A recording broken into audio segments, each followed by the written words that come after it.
안녕하세요, 배토입니다. 맞아요, 제목은 어그로예요. UCLA뿐만 아니라 수많은 학교에 대해서 말해볼 건데, 우선 오해를 풀기 위해 영상 제목에 대해 답을 하자면, 누군가 제게 간단히 UCLA가 좋은 학교냐고 묻는다면 저는 UCLA는 좋은 학교로 답하겠습니다. 그 이유를 앞으로의 영상을 통해 알려드릴 겁니다. 이번 시리즈는 미국에 있는 상위권 대학들에 대해 알아보자라는 거시적인 주제로 총 2편으로 올려드릴 겁니다. 지금 이 첫 영상은 누구나 가장 먼저 찾고 관심을 갖는 학교 랭킹에 대한 거고, 두 번째 영상은 좋은 학교 찾아서 입학하는 법에 대한 겁니다. 많은 사람들이 무심코 지나칠 수 있고 그랬다면 손해보는 것들, 제가 과거에 진학 상담이나 과외를 해주면서 돈 받고 알려주기가 오히려 미안했던 것들에 대해서 썰을 풀 겁니다. 여튼 다른 내용이 많기에 바로 시작합니다. 우선 영상의 포커스와 접근 방식에 대해서 간략히 설명을 해야 오해의 소지도 줄겠죠. 1편 영상의 초점으로는 첫 번째 미국 대학 랭킹의 소개와 역사, 두 번째 상위권 대학의 정의, 세 번째 미국 대학의 상위 랭킹, 그리고 네 번째 한국 사람이 흔히 알고 있는 상식과 현실의 괴리입니다. 미국에서는 여러 매체가 대학 랭킹을 매년 매겨요. 하지만 제가 소개하고 데이터를 취합할 랭킹 소스는 총 3개입니다. 첫 번째가 US 뉴스, 두 번째가 Forbes, 그리고 세 번째가 월스트리트저널입니다. 왜 이 세 가지 랭킹을 선택했는지는 곧 설명드리겠습니다. 사실 프린스턴 리뷰라고 학습지 회사 랭킹도 꽤나 인지도가 있고 공신력이 있는데 언젠가부터 완전 유료화돼서 돈을 내지 않으면서 찾아볼 수 없게 되어서 제외했습니다. 하지만 프린스턴 리뷰에 랭킹 포함되지 않았다고 앞서 말씀드린 세 가지 소스의 신뢰도가 떨어진다고 하시면 없을 거라 생각합니다. 우선 원조 랭킹으로 따지면 US 뉴스죠. 사실 대학 랭킹을 매기는 관행이랄까, 이런 상수를 보급하고 성공시킨 매체는 바로 US 뉴스입니다. 이 회사는 말 그대로 미국의 뉴스를 다루는 잡지사인데 언젠가부터 대학 랭킹 팔아서 먹고 사는 회사가 됐어요. 이 회사의 랭킹은 사실 자타공인 미국 대학 랭킹의 시조세입니다. 1983년에 첫 랭킹을 발간했고요. 아무도 대학 랭킹에 관심을 두지 않을 때 시장을 독점하다시피 했죠. 이 랭킹의 특이한 점은 닥터럴 유니버시티와 리버럴 아츠 칼리지 랭킹을 따로 매긴다는 점입니다. 한국 분들은 생소할 수도 있는 닥터럴 유니버시티와 리버럴 아츠의 가장 큰 차이점은 두 가지로 함축할 수 있는데, 유니버시티는 대학원 과정이 있고 전공 선택의 폭이 넓으며 그 다양한 전공에서도 세밀하게 특수 분야를 선택해서 파고들 수 있어요. 리버럴 아츠는 보통 학부 과정만 있고 그 학교에서 가장 우선시되는 전공 분야만 키우는 성향이 있고요. 여튼 US 뉴스의 랭킹은 역사도 가장 깊고 그에 따른 데이터와 노하우 축적이 어마어마하기 때문에 세 개 중 하나로 선택했습니다. 두 번째로는 포브스입니다. 포브스는 우선 영향력 있는 언론 매체인데다가 포브스도 랭킹을 매기기 시작한 지가 10년이 넘었기 때문에 역사가 꽤 돼요. 포브스를 선택한 이유는 우선 포브스는 랭킹 책자 팔아서 먹고 살 걱정을 하지 않아도 되는 꽤나 독립적인 매체이며 랭킹 계산법에 퍼블릭 레퓨테이션, 흔히 말하는 공공인지도라는 부분이 계산에 들어가지 않아서였습니다. 일반적으로 사람들은 인지도를 가장 중요시 여기는데 인지도만큼 주관적인 척도가 없어요. 인지도의 비중을 너무 두다 보면 윌리엄스 칼리지나 포모나 칼리지가 지잡대급으로 랭킹되는 이상한 현상이 생겨서 포브스의 이런 부분을 저는 높이 평가했습니다. 세 번째 랭킹은 바로 월스트리트저널입니다. 몇 년 전부터 월스트리트저널의 랭킹은 월스트리트저널과 타임스 하이어 에듀케이션과의 공동 발행입니다. 월스트리트저널 하나만 놓고 보면 공신력과 가치가 좀 떨어지는데 타임스 하이어 에듀케이션과 공동조사는 그렇지가 않죠. 타임스 하이어 에듀케이션은 영국의 소재를 든 고등교육 기관에 대해 연구하고 조사하는 기관으로 역사가 깊고 세계적으로 활동하는 기관이라 교육조사에 대해서는 나무랄 데가 없는 곳이죠. 그리고 마지막으로 월스트리트저널은 이름값 그대로 대학 랭킹에서 ROI라는 개념을 강조하는데 이건 쉽게 말해서 수익률이에요. 그 대학을 나와서 수익이 나오냐 이런 개념이죠. 그래서 세 번째 소스로 선택했습니다. 하지만 이런 숫자들을 나열해 놓는다고 1위가 3위보다 좋은 학교겠지라고 하는 건 너무 성급한 결론입니다. 미국 대학 랭킹을 숫자로만 보는 거는 회계를 모르는 사람이 수익 계산서 보는 거랑 같아요. 미국 교육부 통계에 의하면 2015년 미국엔 전 50개 주를 걸쳐서 총 3,011개의 4년제 대학이 있었다고 합니다. 그 큰 나라에 있는 3,011개의 대학을 랭킹 두세 개만 놓고 무조건 줄 세우는 건 멍청한 행동이죠. 영어 표현 중에 apples to oranges라는 표현이 있습니다. 사과를 오렌지에 비교할 수 없다는 표현이죠. 그래서 랭킹은 아주 좋은 참고 자료가 될 수 있을 뿐이고 그걸 또 좋은 참고 자료로 활용하기 위해서는 또 대학들의 종류를 이해할 필요가 있습니다. 이건 유튜브 영상이니까 이해와 흥미를 위해 짧게 딱 세 가지 분류로만 나누겠습니다. 첫 번째는 public vs private, 바로 공립대냐 사립대냐로 나눠야 하고, 두 번째는 아까 설명드린 닥터럴 유니버시티 vs liberal arts college이며, 마지막은 지리적 위치, 시간상 가장 기본적으로 동부 대 서부로 나누겠습니다. 바로 이어서 두 번째 포인트로 가자면 그럼 미국 상위권 대학의 기준은 뭐냐? 미국에서도 대학을 정확한 순위보다는 등급에도 무게를 둔 적이 있었어요. 뭐 top tier, 그 다음에 second tier, 그 다음에 third tier 이런 식으로요. 근데 2000년대 중반부터 순위에 많은 관심이 갔고 정확한 순위를 매기가 더 자극적이고 분명해서 책도 잘 팔리고 학교들도 좋아했죠. 그럼 탑 티어는 정말 어디 사는 누가 들어도 알만한 명문대냐? 그건 아니에요. 예를 들어 Amherst, Tufts, Swarthmore, Wake Forest는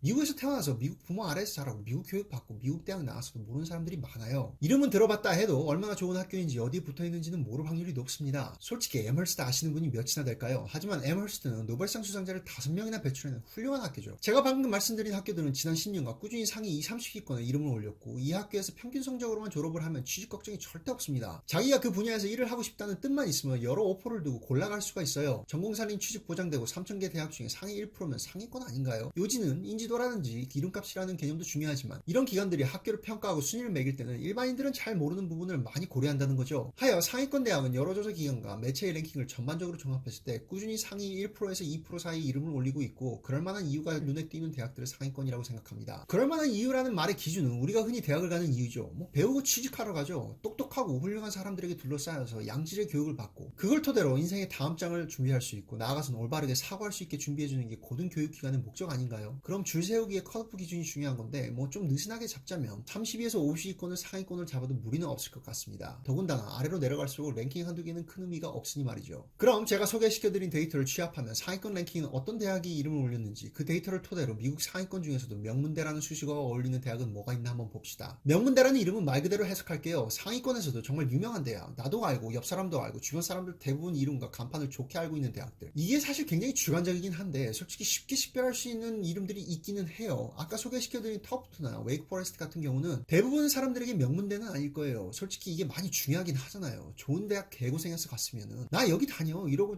뻑이고 싶고 사람들이 알아주기도 바라잖아요. 그런 것도 없으면 억울하죠. 각설하고 데이터 포인트는 우선 2008년, 2015년 그리고 2018년을 봤습니다. US 뉴스, 포브스 그리고 월스트리트저널 세 군데의 자료를 찾아봤는데, 월스트리트저널 같은 경우 2008년엔 타임스 하이어 에듀케이션과 공동 작업을 시작하기 전이고 2015년 데이터를 무료로 찾을 수는 없었어요. 그래서 2017년과 올해 랭킹만을 참고했습니다. 그래서 총 8개의 데이터셋이 있었는데 US 뉴스는 아까 말했듯이 유니버시티와 리버럴 아츠를 따로 순위를 매겨요. 그래서 사실 총 11개의 데이터 세트인데 그 11개의 데이터 세트에 랭킹을 취합해서 순서를 매기면 바로 이런 결과가 나옵니다. 우선 이 리스트에 포함된 학교들은 2008년, 2015년 그리고 2018년 이 3년어치의 데이터에서 매번 상위 100위권의 이름을 올린 학교들이고, 그리고 두 번째 칼럼은 이 학교들의 세 가지 랭킹 소스의 2018년 랭킹을 취합한 종합 랭킹입니다. 학교들은 이 2018년 기준으로 정렬되어 있고요. 다음 칼럼은 같은 방식으로 2015년 랭킹이 뭐였는지 그리고 2008년의 랭킹이 뭐였는지가 나타나 있습니다. 그럼 이제 상위권 명문대로 불릴 만한 학교는 어디가 있는지 봅시다. 우선 상위 30개 대학은 짙은 파랑으로 강조했고 그 아래 50위까지는 좀 옅은 파랑, 그리고 나머지는 세 번의 데이터 세트에 꾸준히 상위 100위권의 이름은 올렸지만 2018년 종합지수로는 랭킹이 50위권 바뀐 대학들입니다. 우선 쭉쭉 16위권까지는 한국 사람도 미국 대학에 관심을 가져본 사람이라면 좋은 학교로 한 번쯤은 이름을 들어봤을 법한 학교들이네요. 확실히 부정할 수 없는 명문대군요.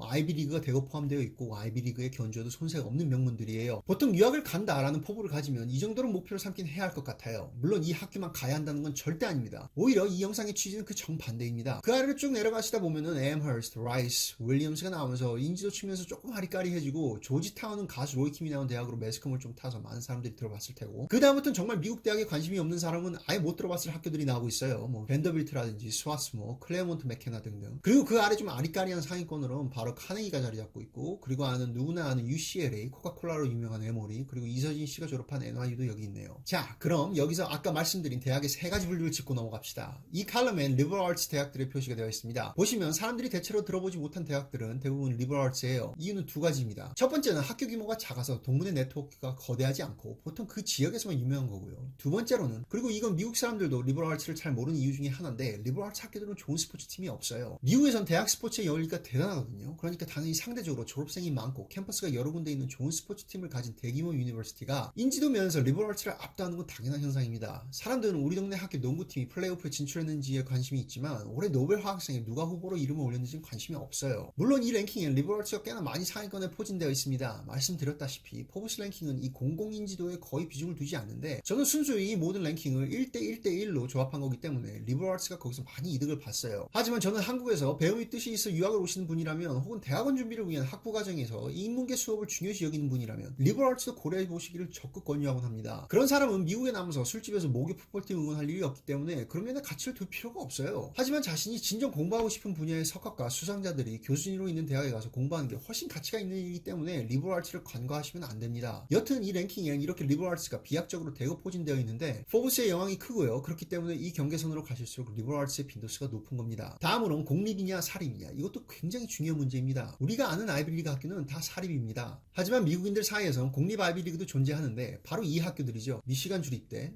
버지니아 주립대, 캘리포니아 주립대, 그리고 노스캐롤라이나 주립대도 포함이고요. 그리고 랭킹에서 밀려서 이름을 올리진 못했지만 펜스테이트를 비롯한 몇몇 주립대학도 간혹 퍼블릭 아이비 반열에 이름을 올려놓곤 합니다. 퍼블릭을 굳이 따라보는 건 한국 유학생들에게는 크게 한 가지 이유로 의미가 없고 또 크게 한 가지 이유로 의미가 있어요. 우선 의미가 없는 이유는 미국인들이 퍼블릭을 선호하는 대표적인 이유 중 하나는 당연히 학비죠. 한 주의 공립대학은 그 주의 주민들에겐 파격적인 학비 감면 혜택이 있어요. 예를 들어 미시간주 보시죠. 공립대학들은 이렇게 학비가 두 종류로 나뉘는데 인스테이트와 아웃스테이트로 나뉩니다. 주민들에게는 엄청난 혜택이지만 유학생들은 굳이 혜택이 없으므로 퍼블릭을 고집할 이유가 없어요. 그래서 제가 공립대학을 지원 리스트에 올린 유학생들을 보면 한 번쯤 물어보곤 합니다. 상대적으로 비싼 돈을 내고 지원을 하는 이유가 특별히 있냐고. 그러면 여기서 의미가 있는 큰 이유 한 가지 더 설명드리자면 퍼블릭 대학은 규모가 엄청나고 그 지역에서는 동문회 인맥을 무시할 수가 없어요. 그 지역에 거점을 둔 기업들의 채용 텃밭이 되는 것도 사실이고요. 그리고 이름값 측면에서 엄청난 혜택이 있습니다. 마지막으로 동부나 서부냐로 갈리죠. 제가 진학 상담을 드릴 때는 보통 북동부, 남부, 서부, 중동부로 나누고 그리고 도시냐, 교회냐 이런 수준으로 나눕니다만은 지역을 가르는 이유는 크게 딱 두 가지예요. 첫 번째 라이프 스타일 때문이고 두 번째는 그 지역 사회의 색깔 때문입니다. 우선 대학은 한 번 가면 4년을 살아야 하잖아요. 자기가 20년 인생에서 기억나는 부분만 두고 따지면 16년 정도 될 텐데 자신이 기억하는 삶의 25%를 자기가 처음으로 결정하는 곳에서 산다는 것은 엄청난 생각과 결심이 필요한 건데 많은 한국 부모들과 유학생들은 이걸 간과해요. 한국은 꽤나 서울 중심적이고 어딜 가나 한국인이잖아요. 근데 미국이란 나라는 그렇지가 않습니다. 자기 학교가 위치해 있는 주가 어디냐에 따라 라이프 스타일은 물론 자신의 주위를 이루는 무리들의 정치적 성향이라든지 문화적 편견 같은 것들이 크게 차이가 있어요. 추가로 자기가 진입하고 싶은 분야가 무엇이냐와도 연관되어 있습니다. 예를 들어 테크놀로지나 IT 업계를 희망하는 사람이라면 당연히 서부 학교를 먼저 고려해봐야겠죠. 하지만 금융권에 종사하고 싶은 사람은 북동부가 더 말이 되겠죠. 앞서 말씀드린 포인트들에 대한 자세한 설명은 2편에서 다루도록 하겠습니다. 그래서 지금까지 영상을 정리하자면 종합 랭킹을 취합하는 데 쓰인 소스들에 대해 설명드렸고 종합 랭킹 상위권에 이름을 올린 학교들을 보여드렸고 이 랭킹을 액면 그대로 숫자만 볼 게 아니라 적어도 세 가지 분류로 나눠봐야 한다고 말씀을 드렸습니다. 마지막으로는 소문과 현실의 괴리라는 주제죠. 시간상 딱 두 포인트만 한 가지씩 예를 들어 말씀드리겠습니다. 리버럴 아츠는 생소하실 테니까 대학원 과정이 있는 유니버시티를 예로 들게요. 첫 번째 포인트는 우리 주변에서 명문대라고 치기 힘들 정도로 아는 사람이 정말 없는데 현실적으로는 엄청 좋은 학교, 예를 들자면 바로 이 학교입니다. 워싱턴 유니버시티 인 세인트루이스, 흔히들 와슈라고 부르죠. 역사적으로 랭킹을 보시면 10년이 넘게 꾸준히 상위권이었죠. 이걸 많은 사람들이 모르거나 헷갈려하는 이유는 사실 제 생각엔 두 가지입니다. 이걸 사람들은 워싱턴 주립대로 착각해요. 하지만 이 학교는 사립입니다. 워싱턴 주에 있지도 않아요. 미저리 주에 있습니다. 사람들이 보통 관심을 주지 않는 이유는